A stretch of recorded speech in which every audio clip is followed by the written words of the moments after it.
my craziest ever experience in India was when I went to Kumbh Mela in Allahabad.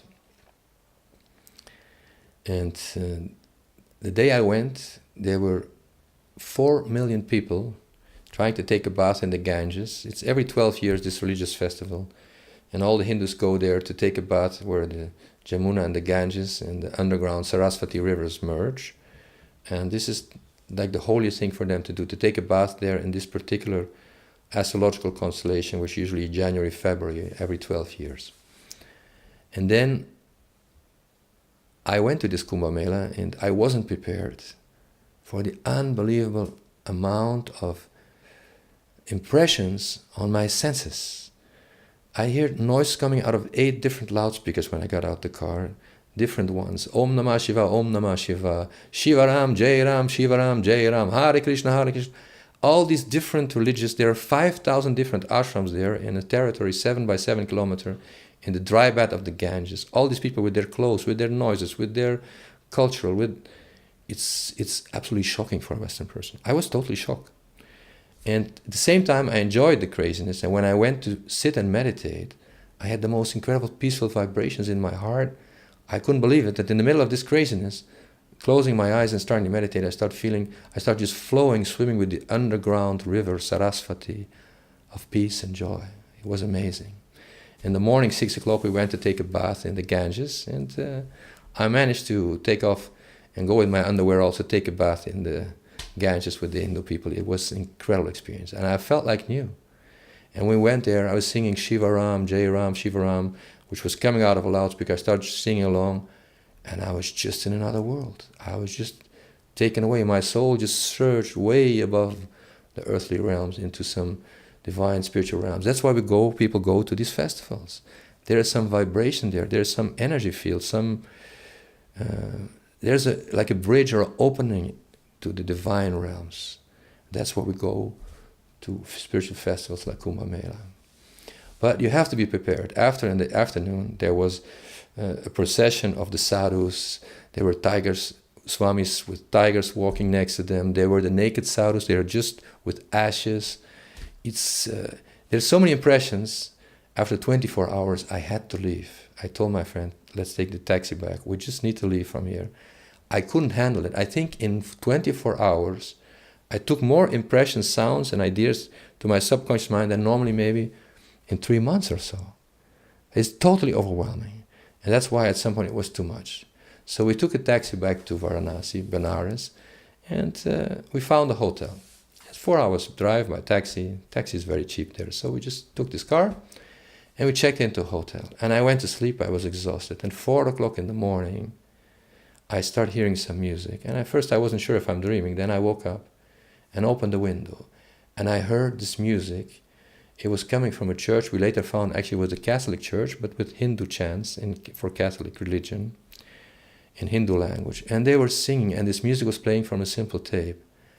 I later found out. But when I woke up and I heard this music, I cannot even explain. It was my first night in Benares, the holy city, and I just started feeling this incredible vibration of divine love and peace. My soul just started melting with the spheres of mirth.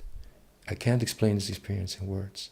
After these 24 hours of craziness in the Kumbh Mela, I had a very deep spiritual experience in Varanasi. Woke up, opened these windows, and I thought, I'd never ever want to leave from here anymore. This feeling in my heart, it needs to stay. This is the freedom of the soul in such beauty and such adorable state of peace and love and mirth. It's words are not adequate to explain.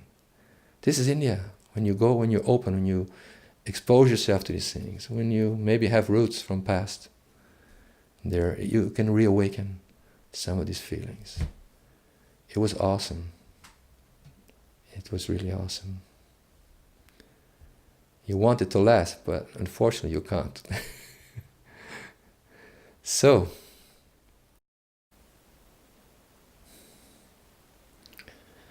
I woke up at 4:30 that morning in Varanasi, Benares, the old name.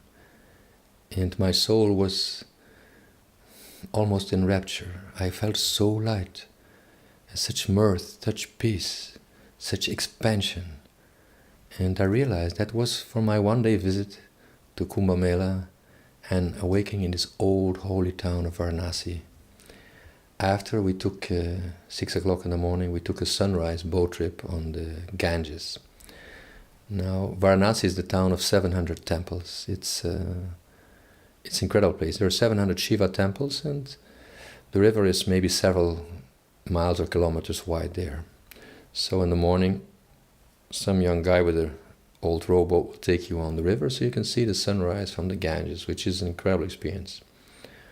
When the lights start coming up, you feel transported thousands of years back. It's ancient, and the whole view, the whole energy is coming to you from the river and from the far horizon. On one side of the river is Varanasi with the temples, then several kilometers wide the river, then the other side is just nature. It looks like the savanna in Africa, like very yellow and ancient, like you're looking thousands years, you're looking into Babylon, into the Bible or something. There's no words to describe it. It's just ancient image which has been there forever. And this feeling when the sunrise came, and again your soul feels expanded, you start feeling this incredible vastness. And that's what I meant when I'm in Europe or in America. We are in the mind, we are prisoners in the conscious, hypnotized in our little bodies with our stories and our worries and whatever it is. In India, the soul just start coming out, you start expanding with the soul, you start feeling this incredible vastness, this peace, this light, this mirth. And that's who we really are. That's what Hinduism tells you. We are the soul. We are not this body, we are not this mind. We are this vastness of consciousness. India is the best place, and Hinduism, I know, to really experience this.